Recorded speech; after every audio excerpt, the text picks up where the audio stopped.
এবার একটু টলিউডের দিকে নজর রাখা যাক। গতকালের পর আজও স্তব্ধ টলিপাড়া। দফায় দফায় বৈঠকেও জট কাটেনি। পরিচালক রাহুল বিতর্কে আড়াআড়ি ভাগ হয়ে গেছে টলিউড।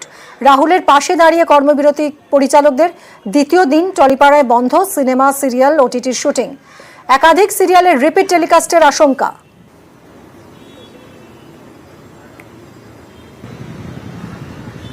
মানুষ, আমাদের প্রতিনিধির সঙ্গে কথা বলবো। মানুষ, আরো একটা দিন একেবারেই কোনো কাজ হচ্ছে না, সেই চেনা ছবি দেখা যাচ্ছে না টলিউডে।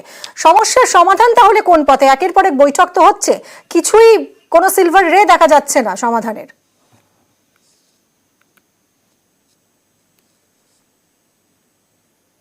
দেখো, যে সোমবারে যে চিত্রটা আমরা দেখেছিলাম, অর্থাৎ গতকাল থেকে যে কর্মবিরতিতে গিয়েছেন পরিচালকেরা, এক কথা বলা যেতে পারে যে স্ট্রাইক শুরু হয়েছে এই স্টুডিও পাড়াতে, সেই ধর্মঘট কিন্তু আজও অব্যাহত।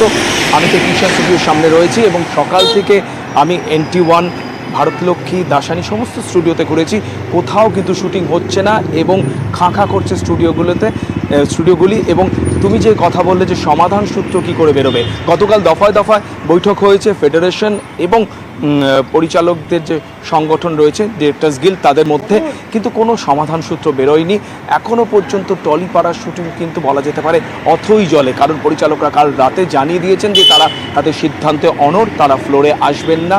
এবং তারা একমাত্র সমাধান সূত্র হিসেবে মিমি যেটা জানিয়েছেন যে মধ্যস্থতাকারী কেউ যদি থাকেন, অর্থাৎ কোনো নিউট্রাল থার্ড পার্টি কেউ যদি মধ্যস্থতাকারীর ভূমিকা পালন করেন এবং তাকে সিনেমা জগতের সঙ্গে যুক্ত হতে হবে এবং তার আইন সম্পর্কে সম্যক ধারণা থাকতে হবে, এরকম কোনো ব্যক্তি বা এরকম কোনো সংগঠন যদি মধ্যস্থতাকারীর ভূমিকা পালন করে, তাহলেই কিন্তু তারা আলাপ আলোচনায় যাবেন এবং তারা সমাধানের কথা ভাববেন। ফেডারেশন এখনো এই প্রস্তাবে তৃতীয় পক্ষের দাবি জানানো হচ্ছে, তৃতীয় পক্ষ কে হবে, কারা হবে, সেটা কে ঠিক করবে?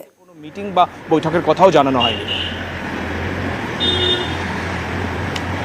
এটা একটা খোলা প্রস্তাব দিয়েছেন পরিচালকরা বলেছেন তিনি নিরপেক্ষ হবেন এবং ফেডারেশনের তরফ থেকেও প্রস্তাব দেওয়া যেতে পারে এবং পরিচালকরাও প্রস্তাব দেবেন, কিন্তু সেই মধ্যস্থতাকারী তৃতীয় ব্যক্তিকে বা সেই সংগঠনকে চেয়ে বা যারা সেই ভূমিকা পালন করবেন তাকে নিরপেক্ষ হতে হবে এবং নিরপেক্ষভাবে বিচার করতে হবে যে কে ঠিক কে ভুল।